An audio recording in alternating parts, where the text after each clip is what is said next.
We got Jami Morgan from Code Orange talking about the future of live streaming and also wrestling. All this and more on Last Words. Play the intro. Welcome back to another episode of Last Words here on The Pit. I'm one of your co-hosts, Jordan Olds from 2 Minutes to Late Night. I'm Katy Irizarry with Season of Mist and Loudwire.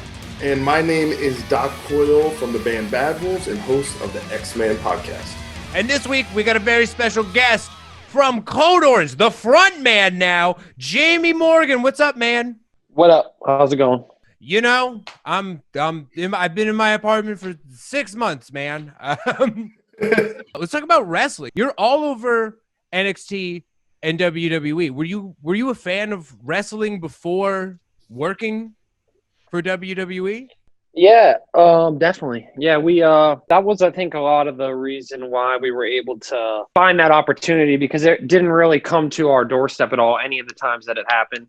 It was a matter of kind of seeking out the people involved and trying to hopefully know what they wanted out of us by, knowing wrestling a little bit. I've been a fan of wrestling my whole life, and it obviously wavers on and off, but you've done everything I think that can be done with music in wrestling. You've been a pay-per-view theme song. You are a wrestler's theme song. The few live wrestling shows I've been to, I saw you guys in the Barclays Center with Brandon from Incendiary, and I was like, this is the coolest thing I've ever seen.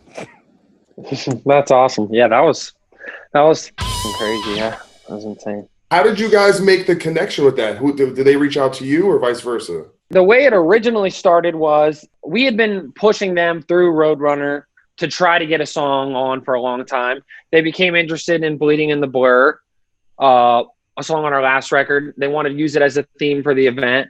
So we pushed on that, and we were basically just like, hey, we're available to do any and everything. A week before the show, they, not knowing that much, I think, about the logistics of what goes into like having a band perform live on like a event, we're just like, yeah, we want you guys to open the show and we want you to play the Stu Alistair Black's theme song. He's a friend of mine, has become more so through that, but he's like a fan of heavy music, hardcore. So we had to make like a bunch of demos and just like figure it out. Basically, like we didn't play on a click track. We didn't have any of the samples like from the theme song. Shade, our keyboardist, went online and basically figured out his own versions of the samples so we could play them live.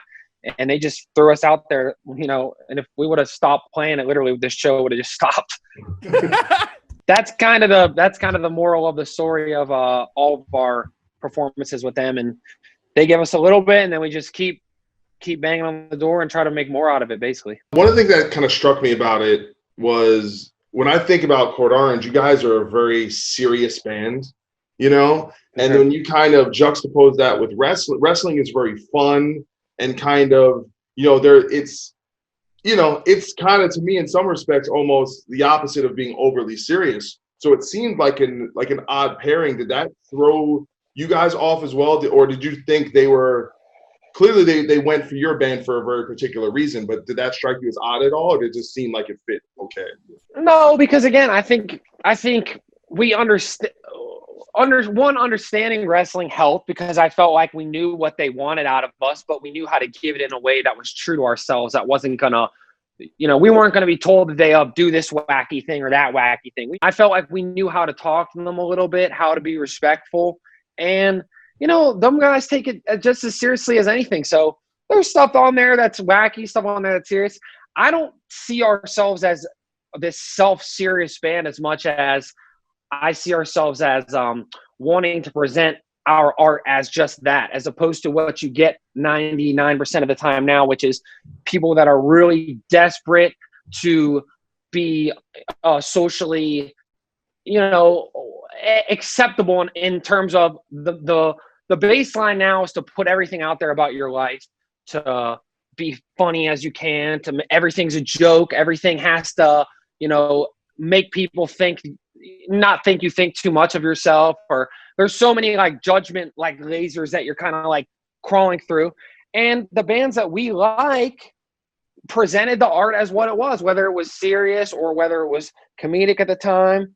or whatever. You know, they present it like that. It wasn't all about it wasn't necessarily the age of that we're in, of like social media, where you have to say what you're eating and what you're doing and what you're thinking and what your opinion is. Our band is not about that. So people can take that very oftenly as, oh, it's self-serious. They take themselves so seriously. Yeah, I take something I do 24 hours a day, every single day, pretty fucking seriously. So it's a criticism, not that you were putting it that way at all, but it is leveled at us.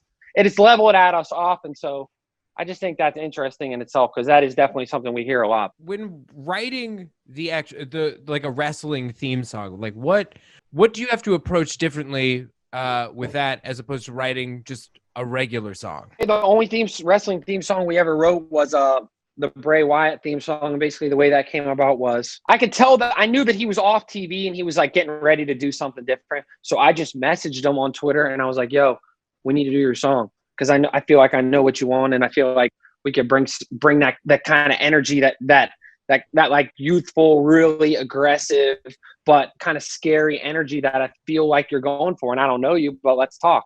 So we talked. He was into it. We got on the phone. He didn't ask for any permission. He basically just said, yo, like, go and do it and let's try. So that's the way that we took it. Was like, WWE didn't give us permission. Nobody really knew about it, like our label or anything. Everyone came over. We watched all of his YouTube videos, like for his promos. This was a little bit later on then when it kind of got talking. He had these promos going for his next character where he was, like it was like him in this creepy, kind of school, kind of Mr. Rogers kind of show. And I was just taking notes on everything he was saying. And have you noticed any new fans from that world specifically? Yeah, for sure. I mean, absolutely. These are the people we want to get to, or not these people in particular, whoever that is, but we want to get to more people. So, yeah. Without having to, with being able to make a record like the record we just put out, which is no matter what anyone says, extremely challenging on many levels. We knew we weren't going to sacrifice that. So on the flip end, it's like, what can we do with what we have to get it out to more people without having to change our art to turn into something that maybe more people will like? It's more, we need to find bigger and better platforms to put that out there and just cast a net and see who we can get. So it was the best opportunity for that. Yeah, we've made tons of, honestly, great fans off of it. That was one of the first things I noticed. Fans that were like writing us positive stuff, commenting positive stuff, arguing with, on our behalf, like the type of stuff you want to see. So, I mean, great people. And yeah, it's been great. And the way we kind of did the song, like I was saying, was we cooked it all up. We went, like this is why I love my guy, Will Yip, who's a producer. I called him. I'm like, listen, man, we need to do these vocals like tomorrow. And he had already had a band in there. Me and Reba drove to Philly. He finished his session at like 10. We would start our session at 11, go till like 4 a.m. He would start his next session at like 9 a.m. because he's a grinder. And we did that for like a night or two. Boom. We knew we had to go on tour. We were doing a couple shows with Slipknot. And I kind of felt like if we got to that tour and we didn't have a song and they then reached out and said, oh, yes, you can do it, it would be too late. We'd be on the road. It'd be too hard logistically. They would have a reason to not use it. So we finished it. We gave it to him, and he just pushed it. And they said no a bunch of times. And then eventually they said, yeah, about 2 days before the show that it debuted on. So that's awesome. That's crazy. For those who don't know Bray Wyatt is pretty much like his wrestling character is the clown from Spawn meets a little bit of Slipknot and Mr. Rogers. It's one of the craziest characters I've ever seen. And so you did not know that this was going to be his character when you were writing the song? No, originally we didn't really know. When it got further along, we knew because of the vignettes and because I talked to him. So yeah, I knew what was going on when a little bit. I mean, I hadn't seen the full thing, but he would send me pictures and videos and stuff. So as it developed, we definitely knew more. And then by the time we really did it, we knew. So yeah, at first we only knew a little bit, but I had a decent idea of what it was going to be for sure. Especially because the guy who makes all his masks and everything is from Pittsburgh. Tom Savini. Oh, really? Yeah, actually it is Tom Savini, but I didn't know that. Yeah, it's his his boy Jason Baker is like the guy who's really doing it, and he ended up helping us make the prosthetics for our album art and everything too, based off of that. So it was a good thing. That's awesome. Yeah, you get a little bit of a push. You get a mask guy. Good deal. Exactly. There we go. So Jami, like every other band, you guys have been affected by the circumstances of 2020. You haven't been touring, but you definitely seem to be one of the bands right now who is not just adapting to the new streaming thing, but also just really coming up with unique ideas and making the things that you do stand out. You had the first one called The Last Ones Left, followed by Under the Skin. You definitely had like a paid tribute kind of to like the unplugged performances that we saw from like Nirvana and Alice in Chains and like the MTV heyday. Tell us what goes behind coming up with these ideas, and what else you guys maybe are doing to keep up with the pace right now of not being able to tour, but make sure that you're still present and in front of people. We had a record come out on March 14th.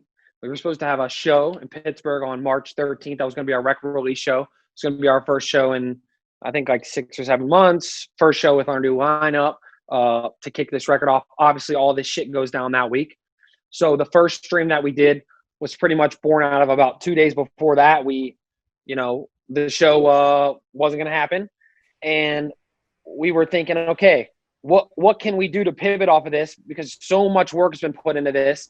I foresaw right then that none of the shit we wanted to do was that we thought we were going to do was going to happen. And so we thought, all right, we got to figure out a solution. So we came up with the live stream idea. We'd seen people do it in the past, and we kind of had a vision of how we could do it, which would be to basically take all the tour footage that Shade and I, our keyboardist, who we do all the visual art for the band, had worked on for months and months. We had a very intricate, pretty much our first headline show. We were going to have a screen. So we wanted every second to be feel like you're almost watching a movie at the same time as the show. So we thought, okay, how do we intersect these two things? And we kind of came up with what you saw in Last Ones Left, which is the overlaying of the content mixed with the show. So from there, that was successful and awesome and a really great experience. I, again, kind of quickly knew I feel like shows aren't going to be happening for a long time. So to me, this whole thing has basically been, one, an exercise in trying to turn a wall into a door, and two, I really liked the idea of kind of building around these very more, cinematic type of events that we could do once every couple months, that we would put max effort into. Not a band renting a venue and playing, not a band playing in their garage, but a band coming up with a whole kind of cinematic counterpoint and a whole visual identity. In some ways similar to, we're talking about wrestling, not really wrestling related, but you have pay-per-views, or you have these events have their own vibe. And I felt, okay, we can connect this to songs and things on our album, hence these titles of the events that we were just talking about, and in the themes. And we can kind of almost pick a theme and deep dive into that, and not only do a show of hopefully a new show each time that's not just a repeat of what you've seen before, that's not just a bunch of our songs in a row, and a cinematic counterpoint, and kind of combine these ideas. So that's been the general way that we've been looking at these events. And the first one was really based on our record, and it was a record release thematically. It was really rooted in the record. The last one was kind of what you described, obviously, which was it kind of started as, let's do a take on MTV Unplugged, but with kind of a found footage horror movie twist. So we went and shot basically our own kind of found footage horror movie. That's about 30 minutes long. That's kind of based on the character from our record, and intersected that footage with that Unplugged stuff. So that's kind of what you're seeing throughout with the content. And then we kind of pulled in the whole more the MTV idea by getting Ricky Rackman involved and making this Mudbangers Ball thing. So every time it's just kind of let's not just do a show. Let's not just play a bunch of songs. Let's come up with a really distinct visual identity and concept that people will be entertained by. Because what I feel like a lot of what's going on is people setting up their instruments and playing shows, and it's boring as all, as everyone who's seen 90% of them can attest to. It's nothing anyone wants to see.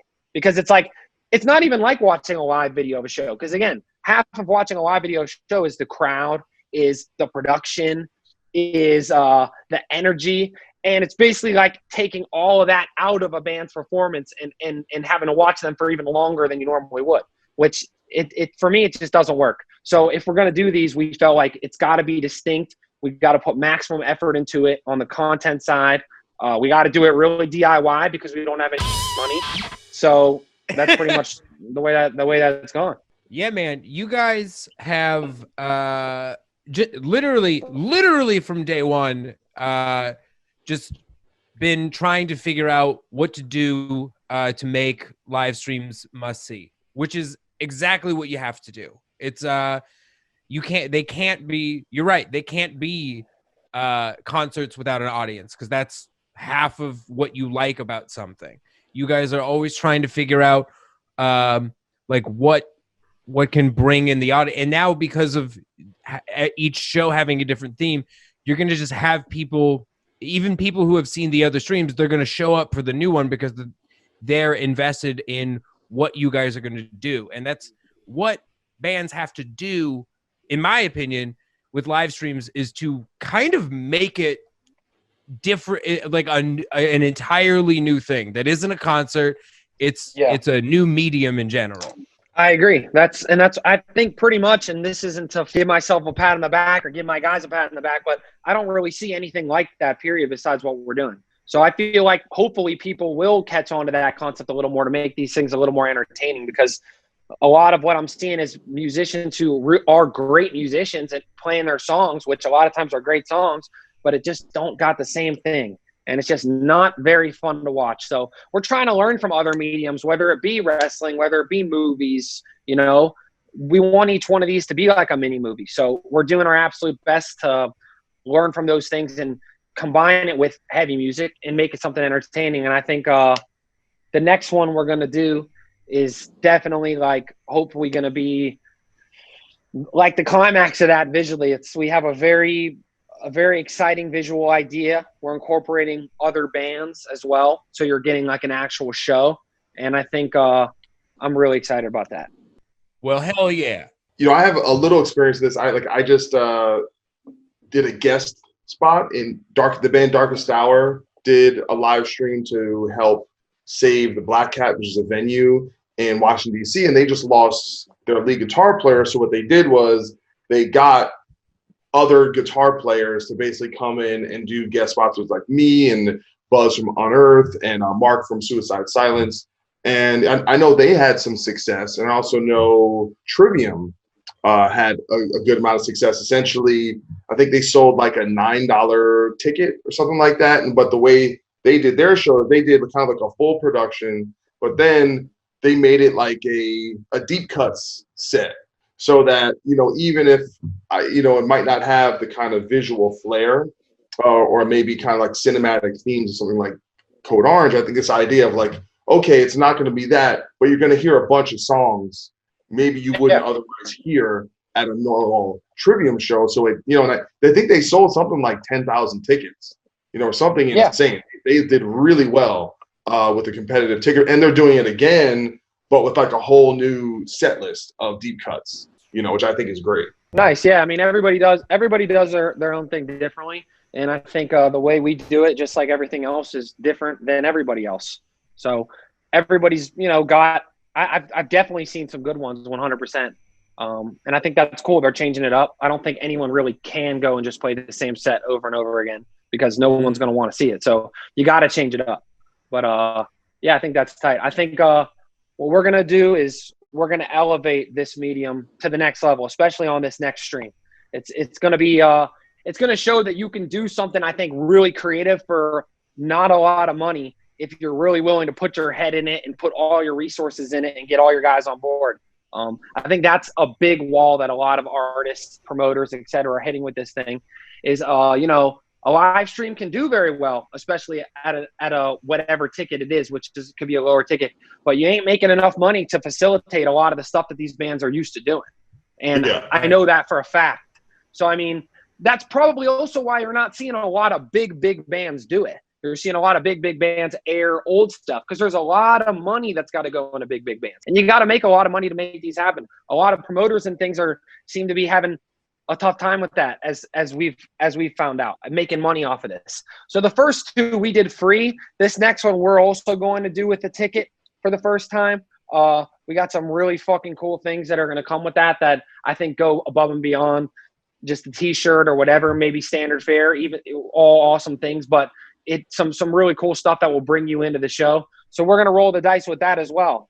And we didn't want to do that initially because, that's going to narrow who you're going to play to. And our goal is to play to maximum people. But I think to take it to the next level like we want to, it's kind of necessary. Yeah, I have to say, Jami, I really hope that a lot of bands can learn from you, because I keep thinking of the future, and not to take things in a dark direction, but I worry about venues and what's going to be available when, shows finally are permitted to return. And I think having this DIY spirit and this creativity that we're seeing from you kind of shows that you guys are going to have what it takes to really cultivate your own live shows and have your own DIY thing and still be able to survive in the next step of whatever this may be. So I really do hope, because I see a lot of bands out there who, like you said, I've seen some live streams that are absolutely excellent. I mean, Weed Eater just did one, and it was a 360-degree thing. And I mean, Weed Eater in general is just so fun to see. Dixie Collins is always just like moving around like a crazy person. But there's other shows that I've seen that, unfortunately, whether the production value was lacking or whatever. Yeah. No, for sure. First of all, thank you very much. I appreciate that. Second of all, yeah, respect. Don't anybody get twisted what I'm saying. Respect to all bands that are trying to do it. I don't think anyone's going in there with the intention of doing something that's not up to snuff. Everyone is taking a shot at this medium. And I think a lot of people are doing a great job at that shot. Do I think that's the way that it exists, doing it normally? Sorry, I was just waving a miniature knife around. That was on accident. Are you threatening me? Sorry, man. We apologize in advance. I just realized, I was like, oh, no, but it's tough. It's going to be tough for us to sustain financially 100%. And again, we're having to make these happen on very small budgets. I think that's something that bands are going to have to figure out. We're very insulated.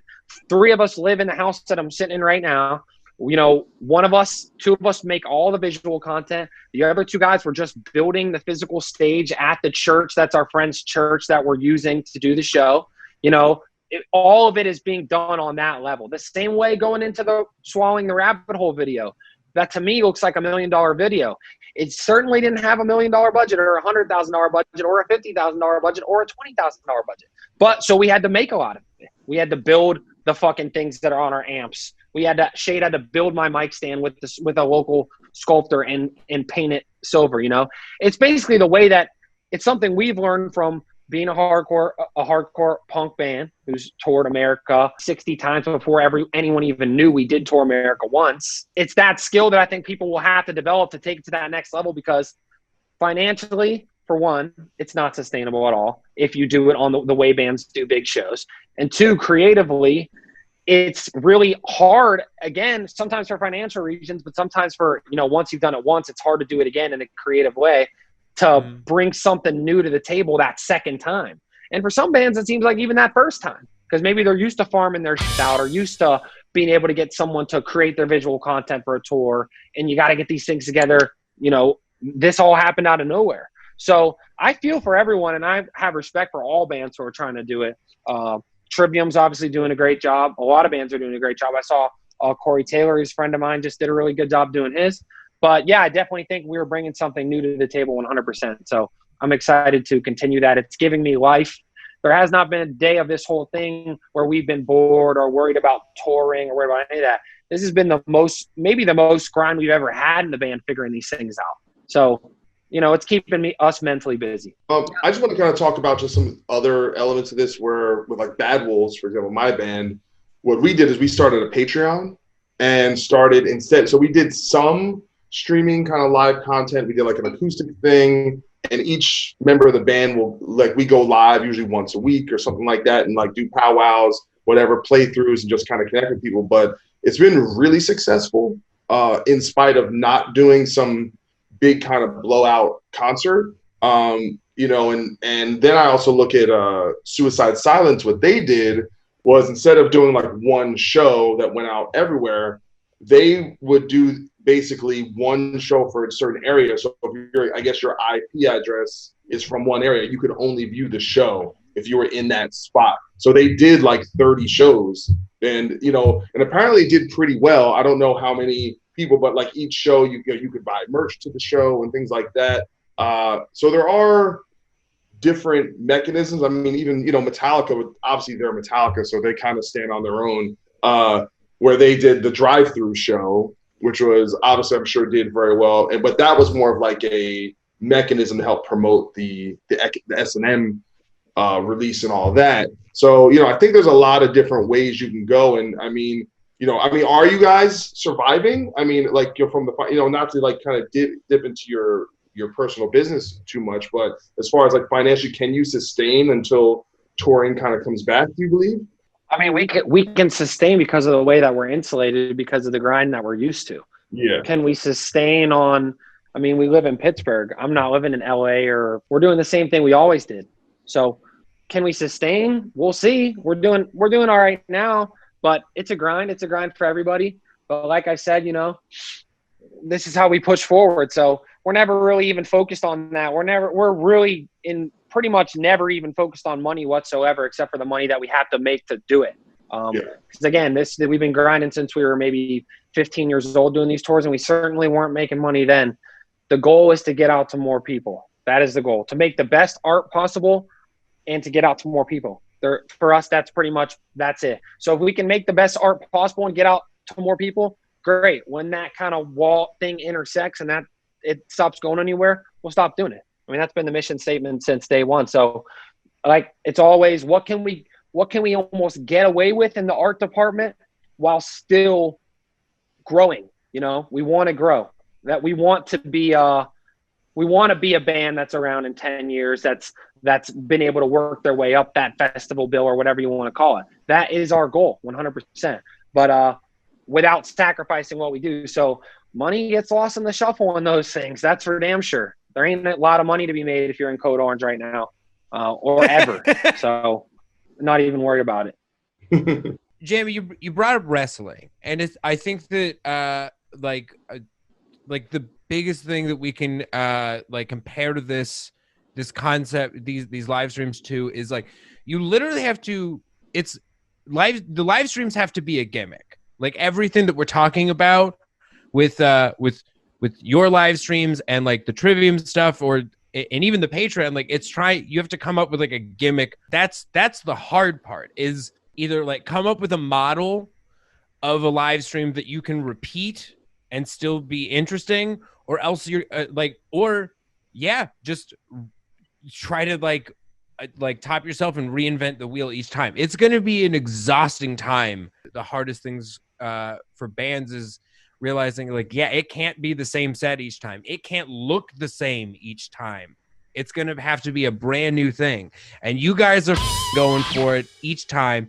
And I can understand how that's like the biggest grind ever. It's a grind, but also it's an opportunity. I think for us, especially not having such a large platform or anything, we're still growing. We're always growing, but you know, we're not exactly where we want to be platform wise yet. So I think for us, it's just an opportunity of, we can do something hopefully that will have some kind of imprint during this time, where people will be able to look back on and go, whoa, like they did this, like they put out a live album, 3 live streams, you know, and amongst all the other things, remixes, blah, blah, blah, during that time, and they didn't just tap out to it. So that's what keeps me motivated. And like, I'm grateful for it in a way, because, you know, it's like, yeah, it's a grind to figure out the next thing. For us, the next thing usually comes. It's more about how the do we pull this off with the means that we have. That's kind of normally the stress of it. At the same time, every day I wake up, we're motivated. We're going every day more than if we were on tour. If we were on the road,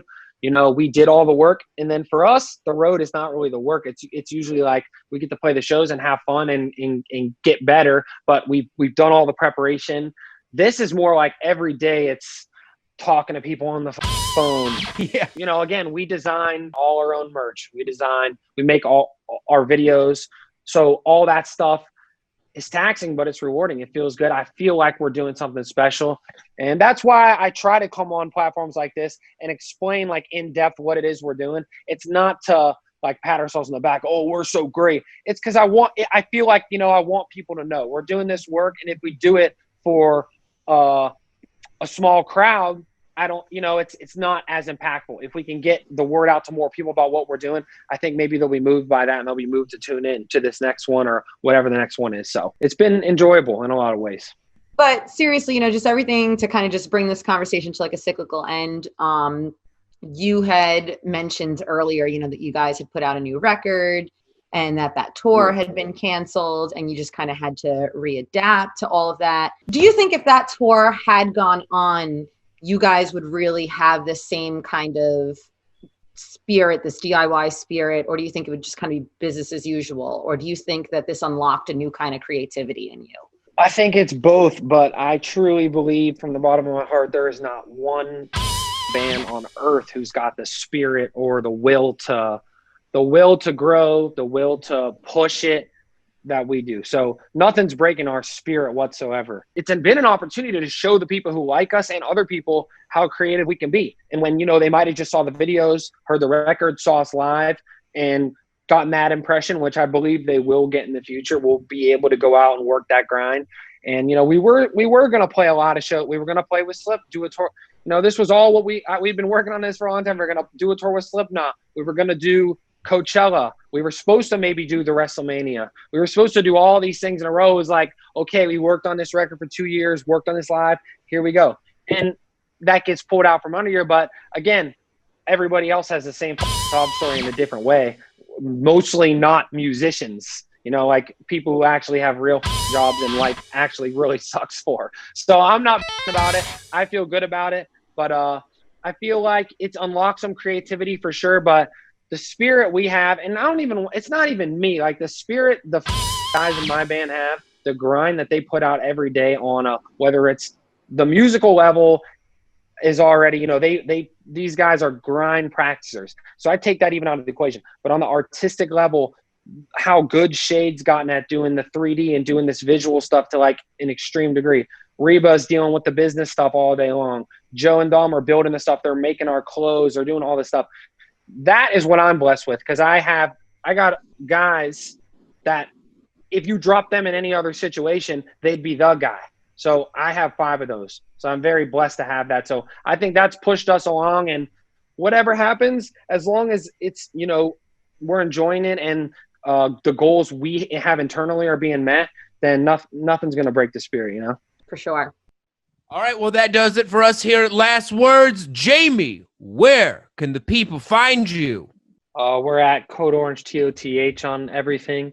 The next big thing we're going to do is going to be on Halloween. We're not the only ones. Going to have some other bands involved as well. It's going to be an all-immersive experience, I think, is definitely going to up the gamesmanship of not only what we've been doing, but hopefully what everyone's been doing. So check it out. Katy, yell your social media at the screen. At Merciful Kate on both Twitter and Instagram. Doc! You can find me at Doc Coyle on Instagram and Twitter, or you can check out my website, doccoyle.net. Follow us at We Are The Pit on all social media. If you enjoyed this podcast, let us know with a comment on our YouTube page. If you want to hear Jamie's takes on this week's new releases, check out our podcast. It's the Last Word Podcast. It's available wherever there are podcasts. All of them. Literally all of them. We are here every Thursday talking about heavy metal.